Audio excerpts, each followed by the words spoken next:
Welcome to the Sunset Flip Wrestling Podcast with your hosts, Darren. What the hell is going on? And DoubleC. I don't know. Covering 5 hours of WWE programming. You think this shit would get stale after a while, but apparently not. You can follow us at Sunset Flip or at -182. This is the Sunset Flip Wrestling Podcast, SFW. SFW? Yes, SFW Podcast. Interesting. You know, if we go any further, we might actually become professional. Yeah, I know. We gotta make the title shorter, just so we can actually fit on the website. On the website and on the list, because it's long enough already. Well, you're the one to blame for that. You're the one who came up with the title. Whatever. But we do have some breaking news. Are you saying that as a pun? No, we actually have breaking news because this just happened today, as of this taping, on a Tuesday. Because we tape on Tuesdays, just like Smackdown. Do tell. I am interested. Yes, you are. CM Punk undergoes emergency knee surgery. He is not expected to compete at the TLC pay-per-view. Interesting. Does it say what they're saying he's suffering from? They've been saying that he's been wrestling with a bad knee for a few weeks now. Well, that explains a lot. Why he's not as mobile. He wasn't as mobile as he was a lot of times before. I guess that would explain the knee. Yeah. But being the true champion he is, he's been holding off on the surgery, and it finally caught up to him.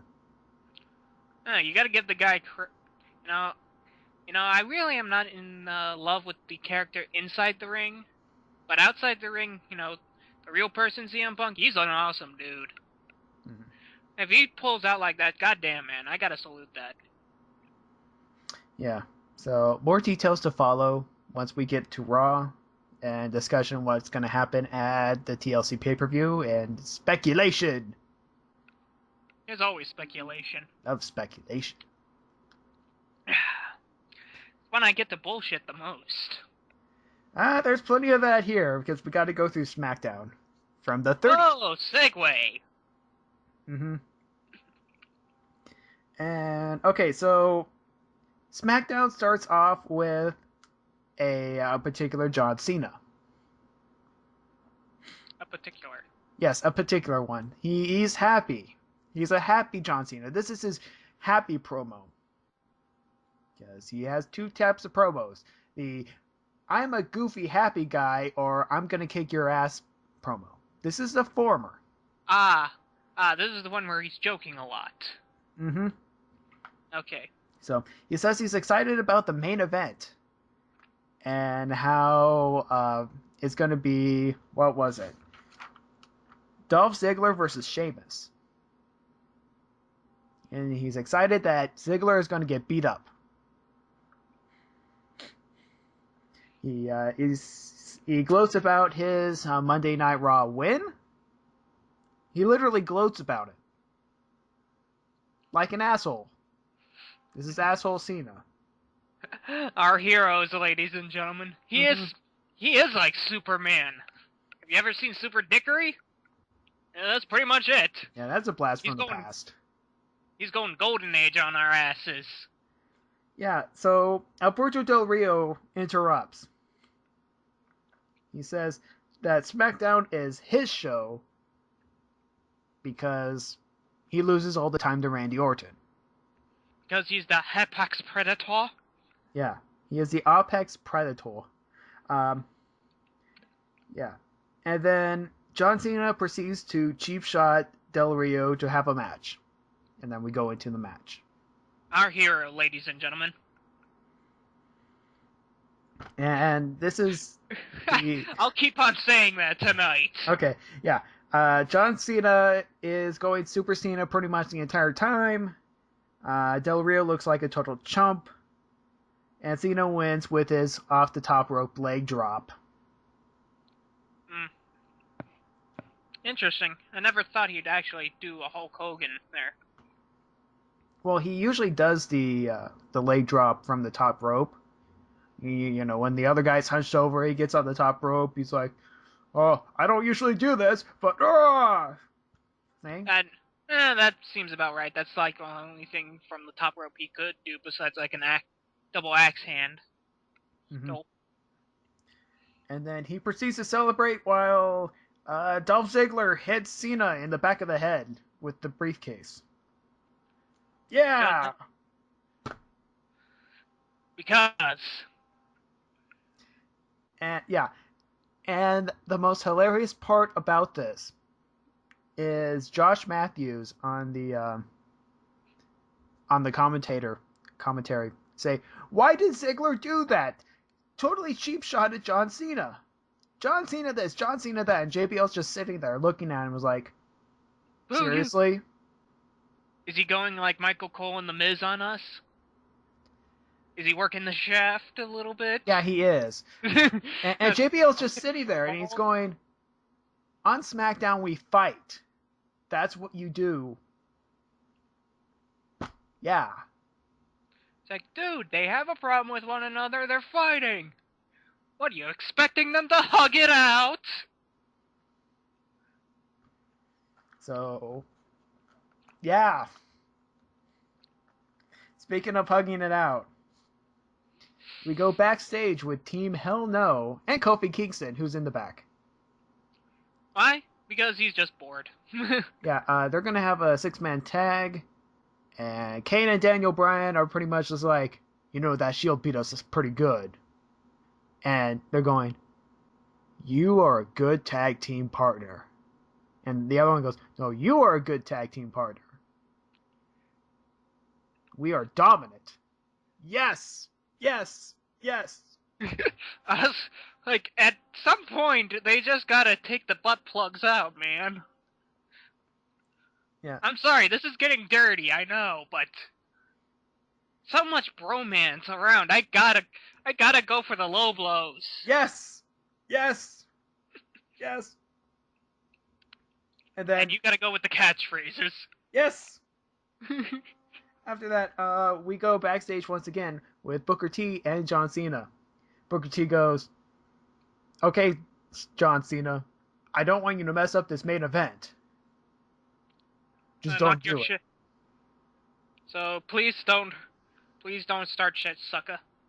Yeah, pretty much. I almost expected him to go like, "I have a skybox. Why don't you go sit up there for the rest of the night, just like last week?" We get to watch John Cena watching wrestling. Now that's excitement. And take notes, please. Cena, for the love of God, please take notes. Take notes, you might actually learn something. Okay, second match of the night. You can hear me whimpering already. The Great Khali versus David Otunga. Ugh. With interference by Hornswoggle. Oh, for the love... You know, I'm glad I'm not suddenly I'm glad I watch Raw. And not SmackDown. Yeah, Hornswoggle does his little senton thing, or it's not really a senton. He pretty much just jumps up and lands on Otunga while he's outside the ring. Ref never sees it. Otunga is back. The chop thing, and well, whatever. It's just two bad tastes that just don't go great together. It actually makes it worse. I didn't know it was possible to make Hornswoggle worse. We've already gotten low with Hornswoggle for the whole anonymous GM shit.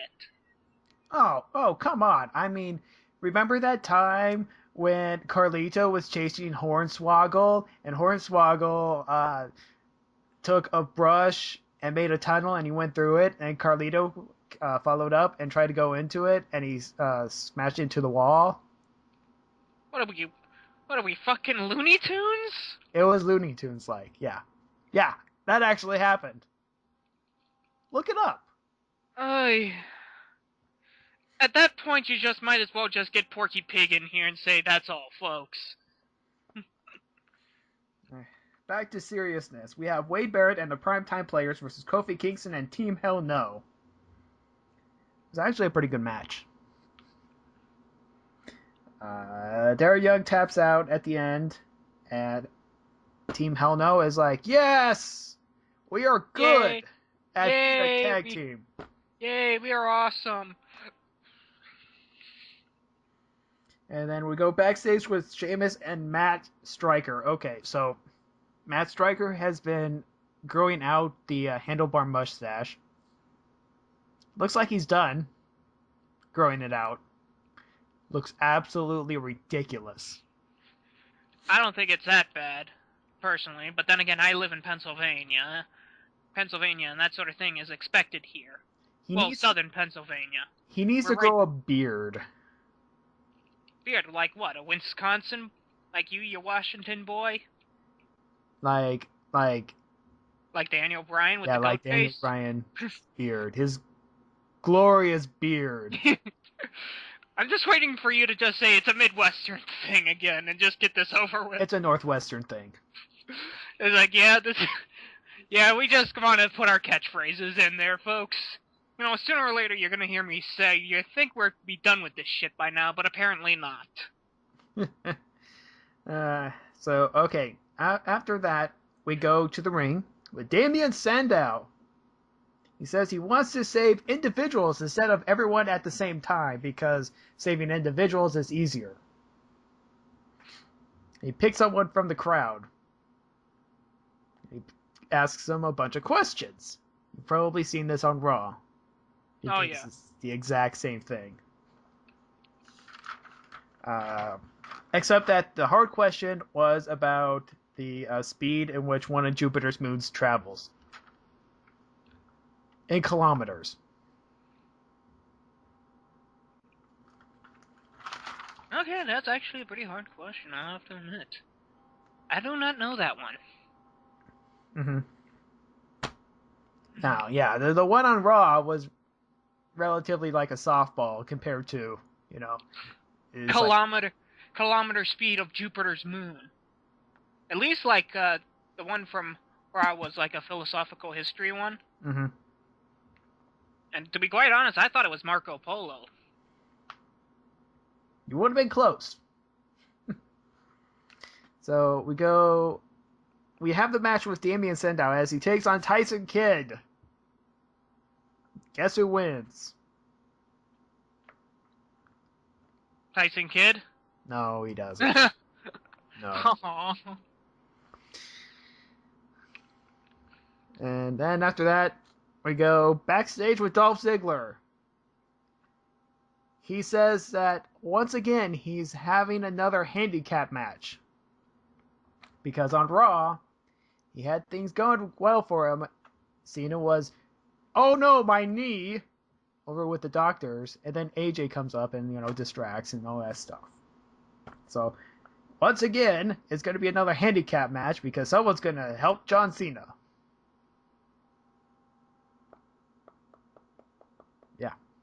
Yeah, I've got a sign here. It says bullshit. I'm writing it in big letters with a lot of exclamation points behind it. At some point, you just gotta say, I wonder if the writers say, are we just being too stupid with our writing? Nah, we're never too stupid. Well, I don't know. He does have some points. He cuts a fairly good promo with this. Oh, really? Yeah. He goes into like all the details about how the world's against him. It's like even though that he's proving how good he is, nobody's paying attention to him,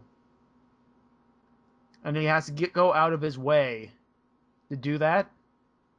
It's basically one of his promos from Z True Island Story. If you've seen his Ask the Heel segment, where he starts rambling on. Oh, okay. About how good he is. It actually translates to TV pretty well. That makes sense.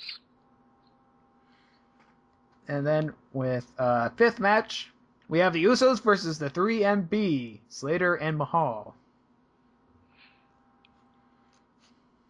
So, is McIntyre ever... Because whenever I hear the 3MBs, it's usually Jinder Mahal and Heath Slater. It's never Drew fucking McIntyre. And he's supposed to be the chosen one. He's supposed to be our personal Jesus. Right. Coin a phrase. Right. He's supposed to be the chosen one. He's supposed to be WWE champion. And, just like everyone else who say that they're destined for greatness, they fall kind of flat. Really. You ever wonder if hyperbole can be a little silly at times? Nah. So 3MB win, and they rock out in their invisible guitars. Naturally.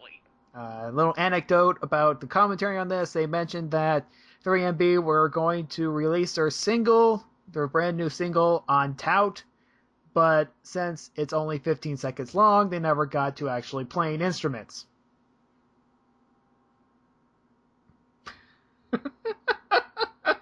Okay.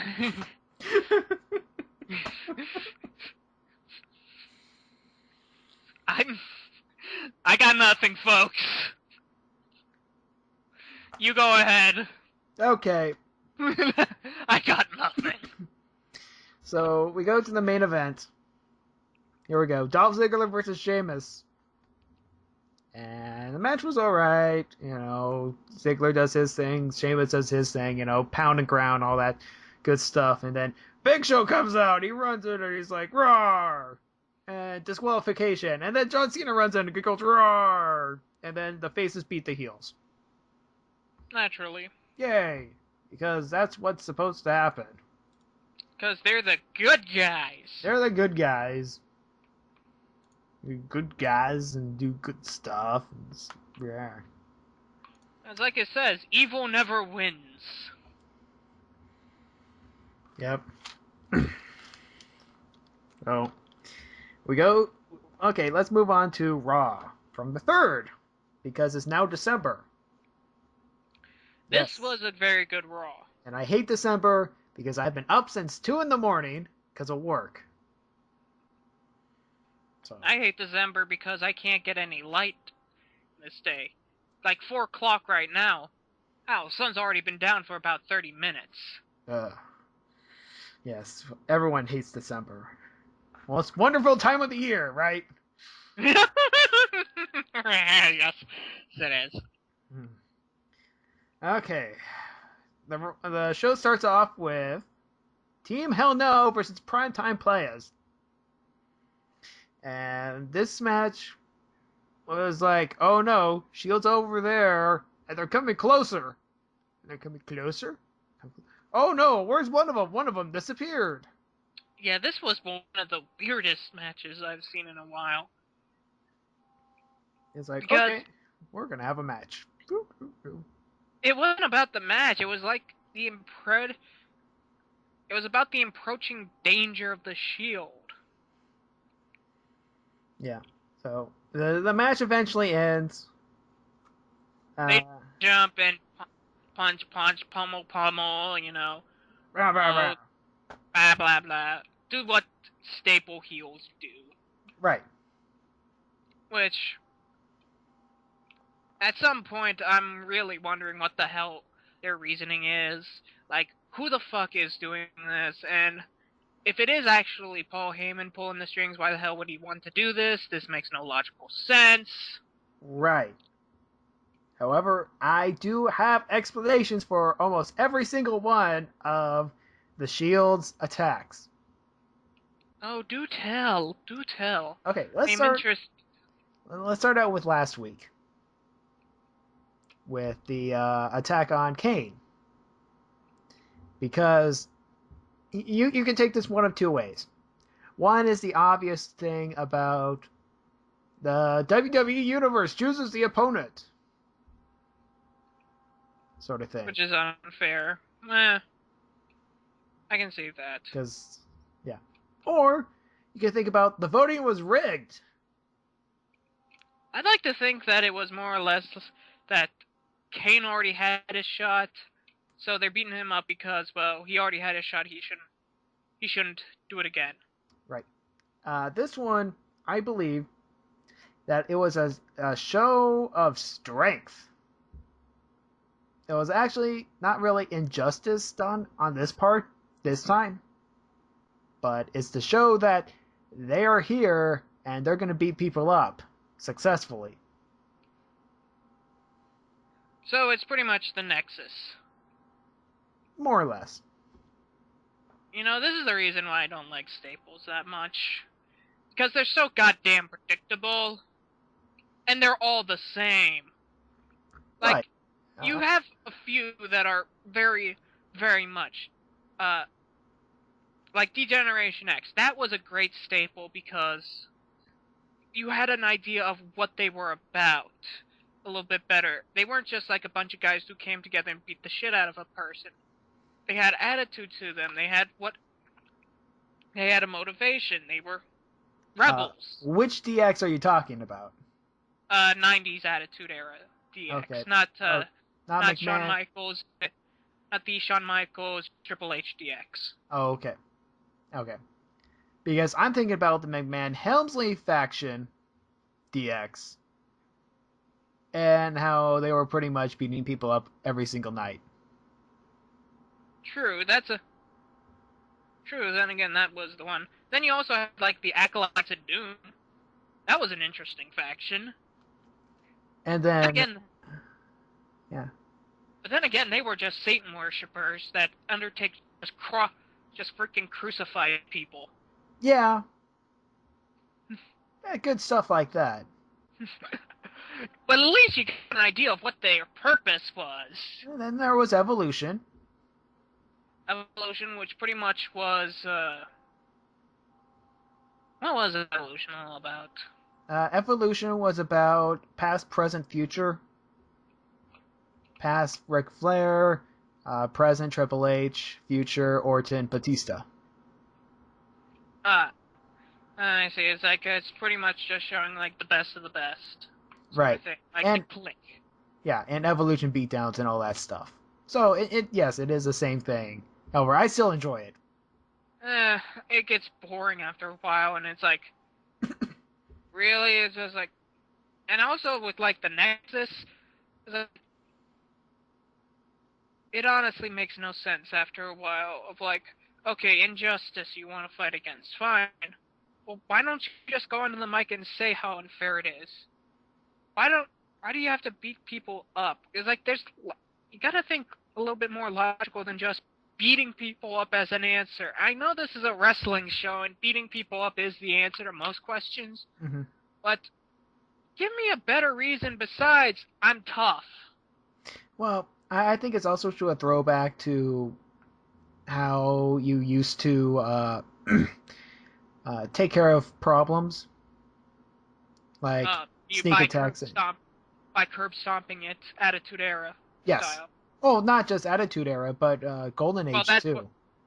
That's usually what I'm used to. Remember, I'm too young for Golden Age. Yeah. One of the things that you see. Remember the walkout?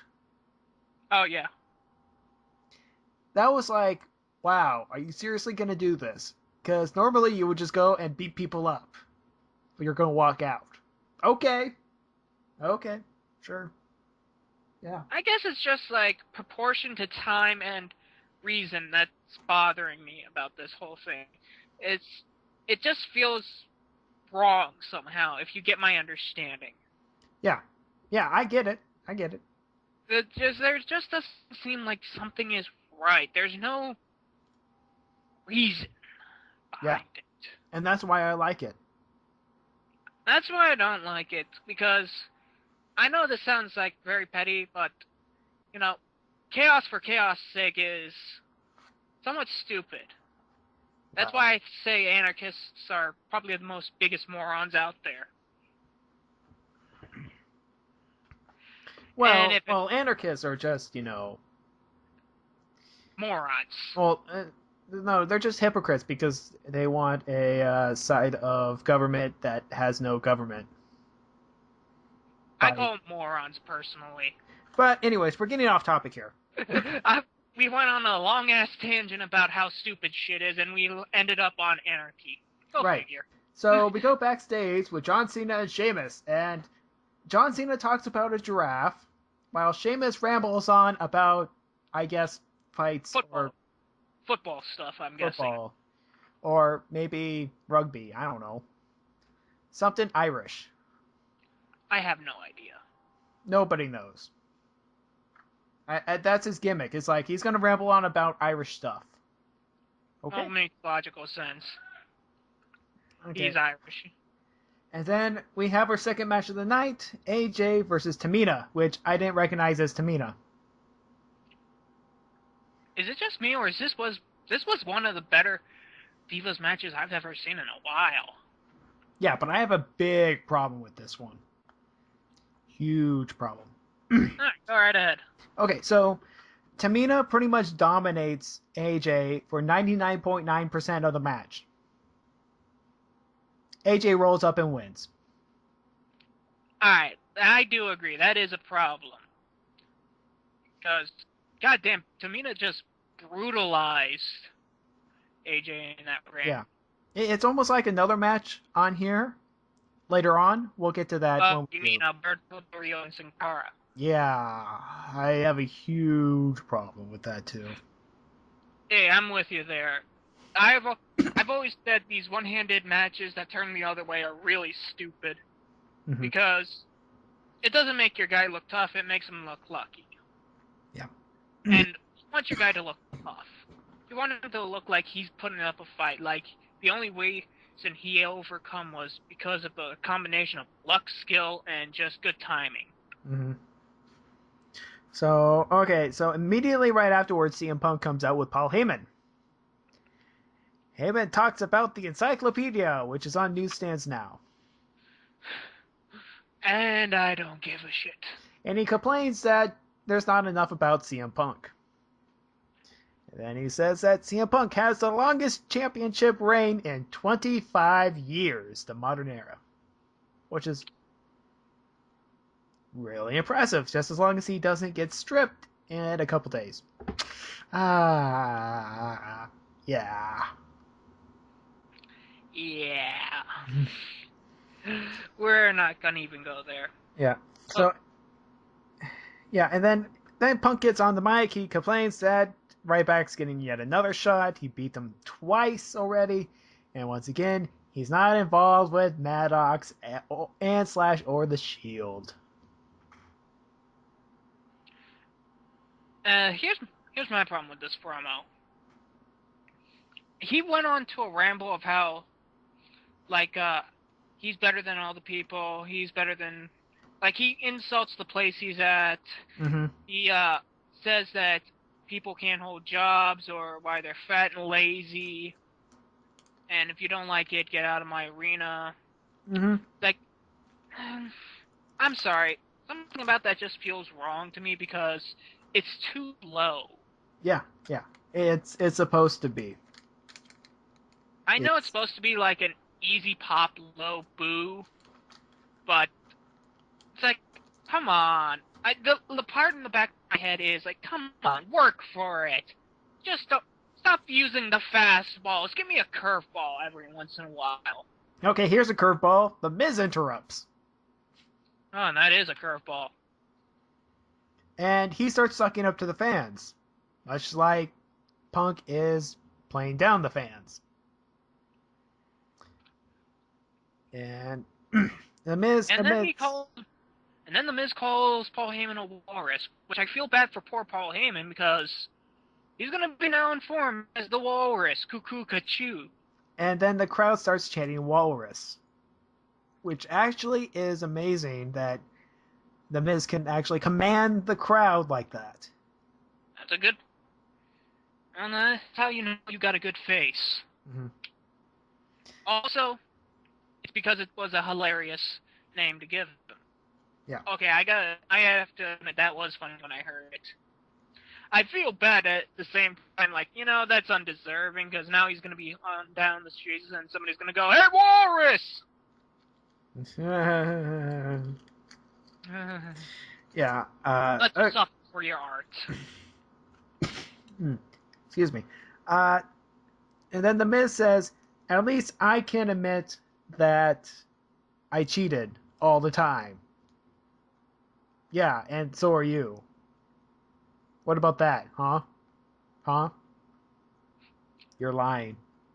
So, neener, boo, boo, boo, boo, you're lying. Admit the truth, blah, blah, blah. Song and dance. Yeah, take a lie detector test. Yeah, it's pretty much staple at this point, as everybody's trying to say, "Miz, CM Punk, you are lying, you did it, blah, blah, blah." Yeah. I don't know how many times I can go through this and say the same thing of, like, really? I just don't care. I mean, it's starting to become bland. I don't know. But The Miz at the very end pretty much submitted, like, yeah, this is a great idea. I'm ready for this. It's like, yeah, take the lie detector test. I want to see this. It's like, that was probably one of his better promos of the year. Probably. Oh yeah, it was a really good promo. Well, like you said, he made the crowd shout while we're at Paul Heyman. That's when you know you have a good promo, is when you can get the crowd to chant on your side. Yeah. So, we have a lie detector test. Now, I'm reminded of the time when Vince McMahon wanted Mr. America to take a lie detector test. This is true. Mr. America was, of course, Hulk Hogan. But he wore a mask. It was really obvious. Everyone knew it.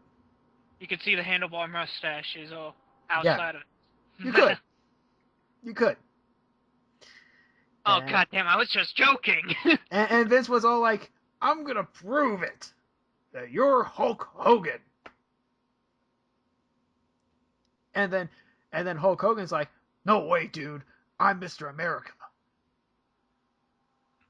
So he puts Mr. America to a lie detector test where it would beep every time that it was a lie. Now, less sophisticated as the one on this show. Yeah. So it was like, he really thinks he's Mr. America, and then Vince says, I don't deserve this. He gets on the lie detector, it's like, no, this must be broken. And he gets on and he's like, I am not chauvinistic, beep. I'm really good person, beep. I don't deserve this, damn it, beep. I was afraid it was going to be like that. Yeah. Yeah, it's like that, but, I saw the bullet coming on this one. Not to toot my own horn, but I saw this one coming 5 miles away. That, it's gonna be a Shield attack, and then we're gonna beat up the Miz, and then there's gonna be more people beating each other up, and yada yada yada. Mm-hmm. So we go. I mean, it was predictable as all hell. Yeah. Let's see. We go to John Cena and Sheamus versus Dolph Ziggler and The Big Show. This match was alright.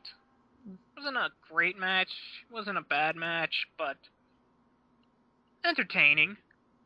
Yeah. And then, of course, John Cena being Super Cena, he's like, oh, I'm Super Cena, I'm gonna win. He wins. Naturally, and you get like a double splash from both him and Sheamus. Mm-hmm. which they did in very nice coordination. Yeah. So, after that, we go to a Damien Sandow apprentice interview. Where he picks another person from the crowd and asks him a bunch of questions. He loses. Okay. Actually, and this is the one I said I thought it was Marco Polo because, the Golden Road was also the Silk Road. I think the Golden Road was also a name for the Silk Road as well because it was a cash cow. Right. So then Santino comes out. Your favorite wrestler. And he tries to stop Sandow by doing a tongue twister. He's trying to be clever. He's trying to be clever. It's stupid beyond all recognition because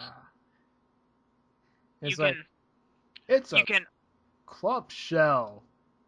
Boom. Simply because, you're not first off, who's she? What type of shore is she on? Why is she selling seashells? And how can we tell what seashells she's selling if we can't see them? It's a club shell. Ha ha ha ha ha. Tries to hit on the microphone, but it doesn't work. And Sandow's like, "Oh, okay, we're gonna have a match now." Well, at least that,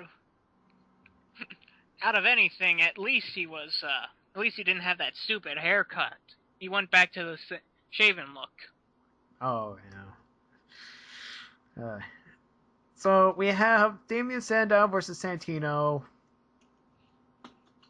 So I did like the part where in the middle where he power walked his way onto the ring and confused the hell out of Sandow and then just rolled his ass up. Oh, yeah, that's right. And we got the origin story to the power walk. Oh, yeah. Yeah. Yeah, I heard that one. It's ridiculous beyond all recognition, but... I believe it, sure. Then again, it's Santino Marella, so... it fits. You might as well just sit back and enjoy London's airships. So Sandow takes out the sock and devenoms the Cobra, and Sandow wins because he... Blah. Because. Okay, we go backstage with Dolph Ziggler and Vicky Guerrero. He says, "I want John Cena at the pay-per-view." And Vicky goes, "Okay, you got it." And then Ziggler says, "Who's that in your office?" And it's Brad Maddox.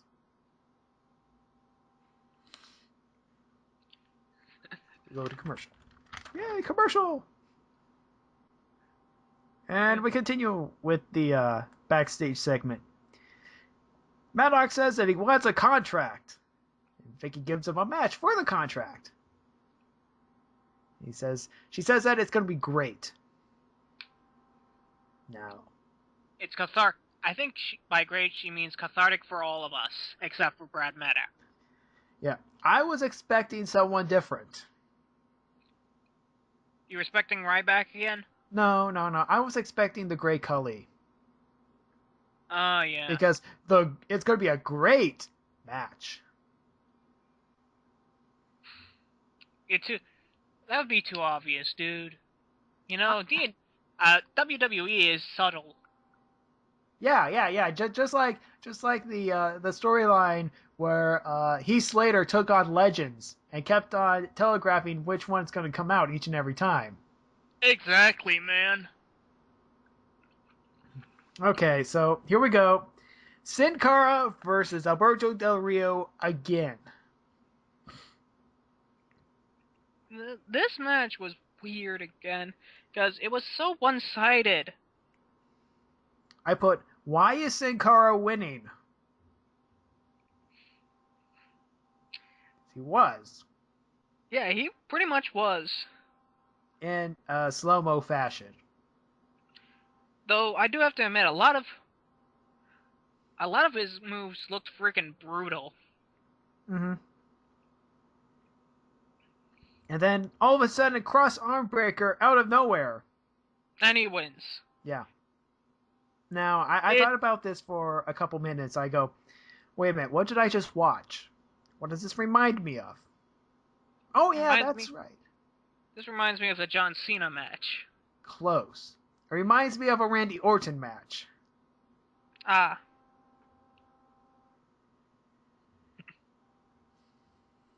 Yeah. Oh, I see. Apex Predator, yada, yada, yada. Yeah. Okay, so we had the Vince McMahon segment. Apparently Vince loves railroading his shows. Mm-hmm. And he's going to have to do it again very soon.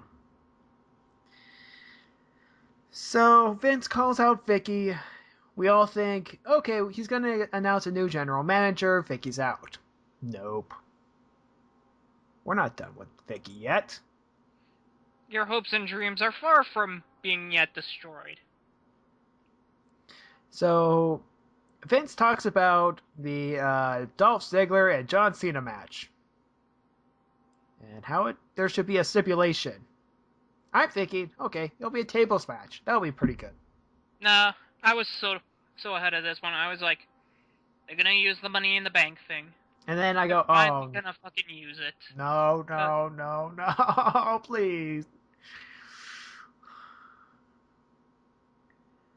So, Vince wants it a ladder match for Dolph Ziggler's Money in the Bank briefcase. Which I'm yelling, about fucking time! I'm thinking, oh god, no. Anything but that. So pretty much it's gonna be John Cena with the World Heavyweight Championship. Mm-hmm. And he's gonna win it at WWE Championship. Yep. At WrestleMania. He's gonna become the undisputed champion. Yeah. At WrestleMania. God complex, anybody? It's pretty obvious at this point. John Cena versus The Rock 2. Champion versus champion. Winner takes all.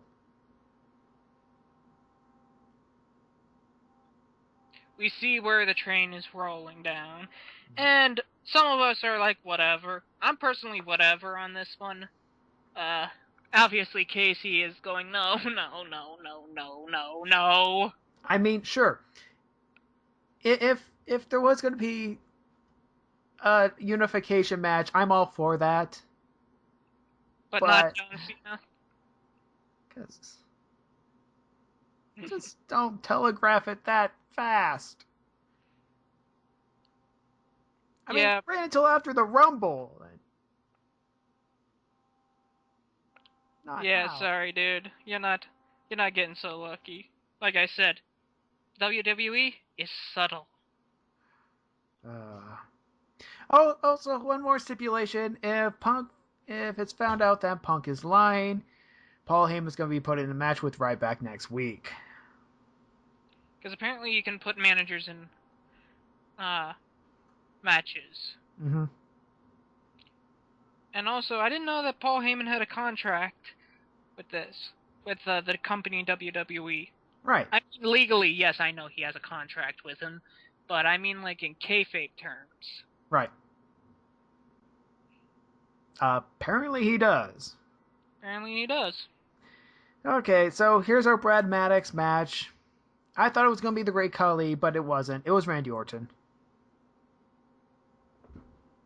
And Randy Orton pretty much beats him up in a minute. And then he gets attacked by the Shield. Now, explain this one to me, please, if you will be so kind. This one's the easy one.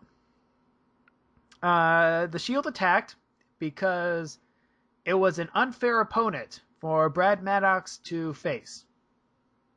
You take a rookie versus a 9-time world champion for a contract. That's pretty one-sided. It's not fair. Yeah, I can see that. So, they attack, and Randy Orton has been defeated. Then again, look how much he shrugs that off after he gets back up. Yeah, he shrugs it off in about 30 seconds. You know, that whole Omega Orton thing, I'm starting to see that now. Yep. And then we go backstage with a bunch of people. First, Ziggler and Vicky. Ziggler is pissed that, once again, his Money in the Bank briefcase is being put up for grabs. And of course, I'm yelling at the screen, well, if you didn't want to do anything with it, you should have fucking used it by now! And it's pretty much done between Ziggler and Vicky. You'll see me crying. He's, at last, you're on your own. Good Lord, man. Ugh. Okay. Please go on. I'm gonna sigh in the corner now. Okay, then Heyman stares off Vicky for about 2 minutes. And then Vicky says something like, hope you don't lie, or something like that. I don't know. I forget it. And then John Cena's happy again. He's like, thanks for the match. Because I'm going to be champion again.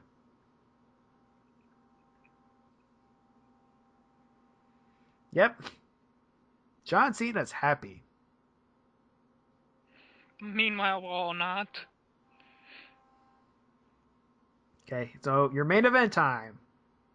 Now, this was the match of the night. Okay, so we have Kofi Kingston and R-Truth versus Wade Barrett and Antonio Cesaro. But hold on there, playa. Because Teddy Long comes out. I'm thinking, wait a minute. This is already a tag team match. Why is Teddy Long out here? Now, my thought legally went to, they're going to make this a tornado tag team match. Or a handicap match. Or something like that. But no. No, they threw a curveball in this one. I did not see this one coming. This match is now going to be a fatal four-way match for one of the titles. And it's going to be up to the WWE Universe. So it's either going to be the European title or the Intercontinental title.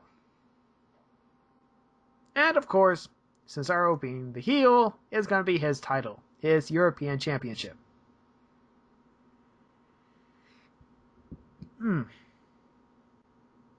Now for the match itself. The match itself was great. Oh, yeah. This was an awesome match. It's like, oh no. It's like, what if Kofi wins? Then he's going to have both titles. Wait a minute. What if Wade Barrett wins? Then their match could be title for title at TLC. There's so many angles you could work with this, exactly, but the match itself, like, when you see the guys going off at each other, everybody had a turn in this match. Everybody was able to do what they did, what they were allowed to do. And it looked amazing. Yeah. I mean, Cesaro was just uppercutting people like nobody's business. Kofi was jumping all around. Barrett was punching people in the face like he does. Mm-hmm. And R-Truth was dancing. Yeah. I mean, this is how it used to be. Where, like, everyone was showcased. This is how you showcase people. And it wasn't like big guy, like the big front guys. Like, it wasn't like John Cena or Randy Orton or CM Punk. It was like, I don't want to call them mid-card guys, because they're not. They're still big guys, but they're not the frontline guys. Right.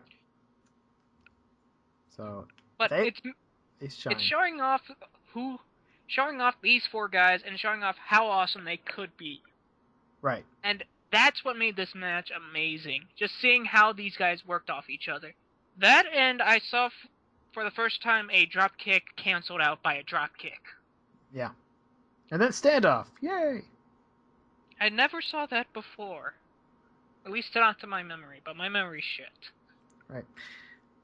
So, Cesaro being Cesaro, he's awesome. Lands that fucking nasty uppercut on Kofi Kingston outside the ring. Oh yeah, that uppercut. That looked vicious. Uppercut. You just saw Kofi. It looked like Kofi was just dead on the ground after that one. Mm-hmm. And then he did its torture rack slam thing again. I love it. I think it was like he was picking up Kofi Kingston off of Wade Barrett, who was pinning off of Wade Barrett, who he just did a Trouble in Paradise on. Right. And he just slammed him down to win it. And there were a lot of good close calls in this match as well.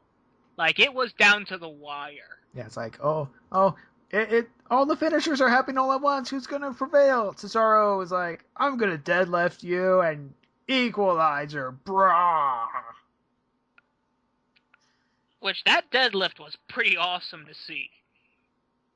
It's like, yeah, I could do a gut wrench suplex, but I'm not going to.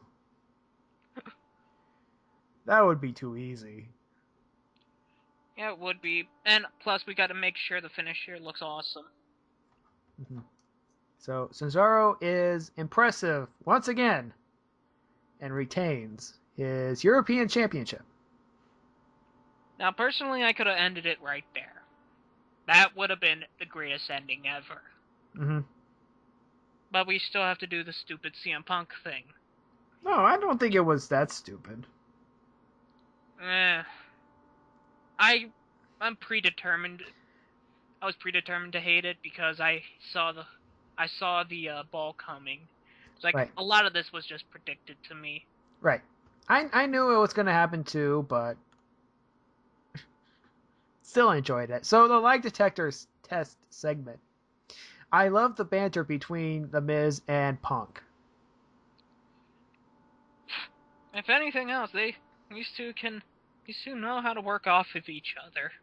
It's like, yeah, nobody remembered your stupid WWE title defense at WrestleMania because The Rock interfered.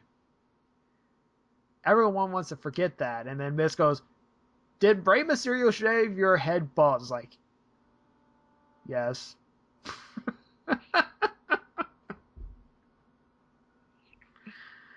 Oh. Yep. And I love how he said, "Yep." Yeah, it's like that was one of those perfect, like, I don't. For God's sakes, can we get this over with? And we get to the very important question.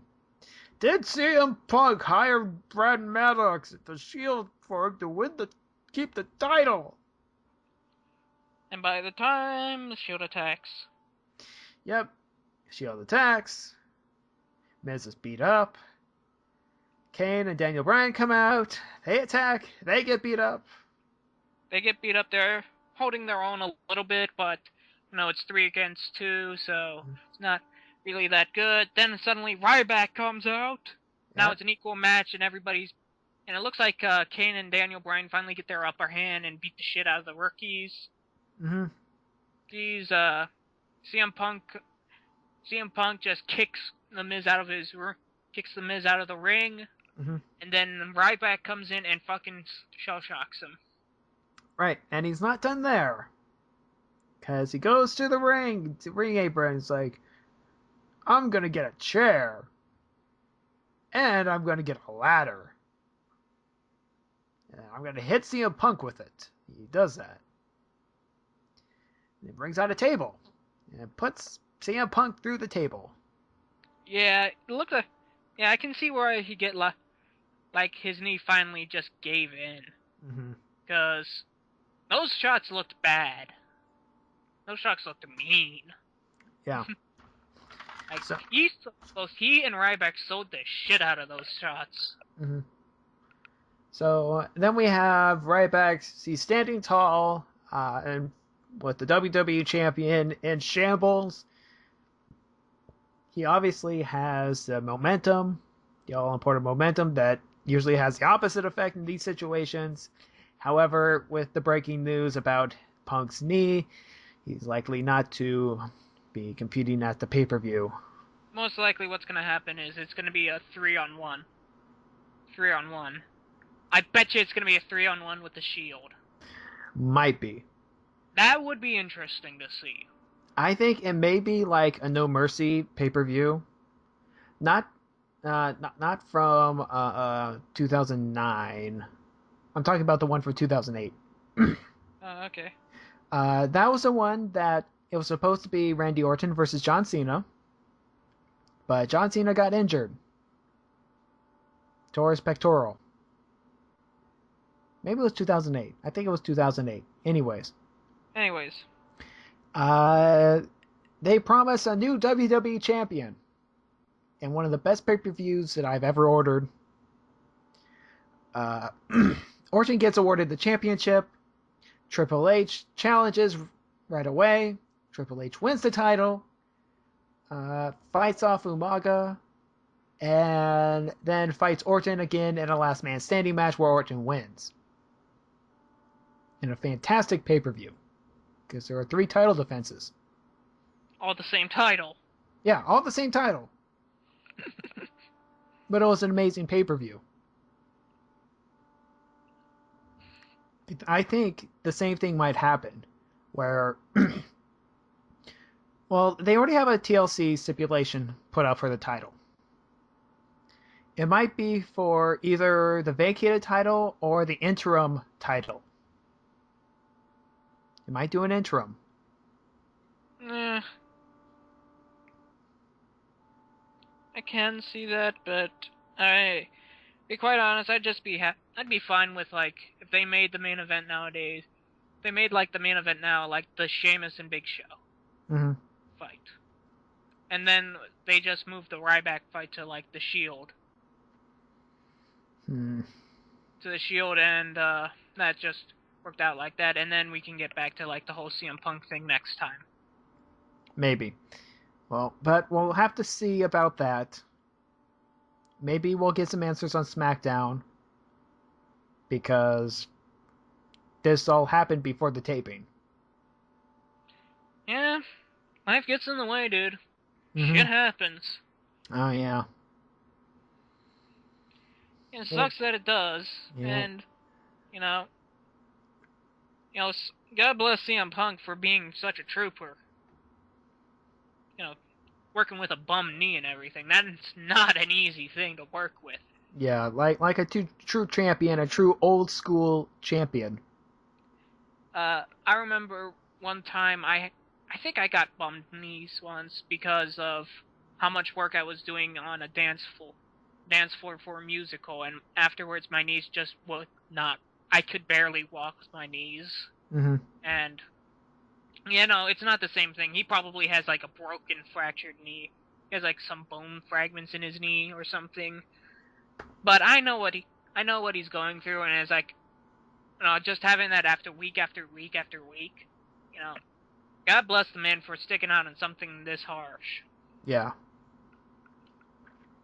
So, we'll see what happens. It should be extremely interesting what happens, because they could go in so many different ways. Go in so many different ways, but I'm saying it's going this way because I'm apparently psychic. Ew. So far, everything I've said has come true. Everything I've thought of was gonna come true. Yeah, so? Sooner or later, I see the future. Yeah. The only difference is that you may see the future and then you hate it. I see your future and I like it. Because I'm in pain because of it. Well, you can be in pain, but, you can like your pain or something like that. I'm not a masochist. I'm not freaking Spoonie. Well, right. Anyways. Sorry, Spoonie. I love you. Yeah. Anyways, that's last week. We'll talk about next week. instead of last week or the week after. Anyways. Hopefully some shit gets done. Yeah. So yeah, that was the Sunset Flip Wrestling Podcast, SFW. SFW. Make it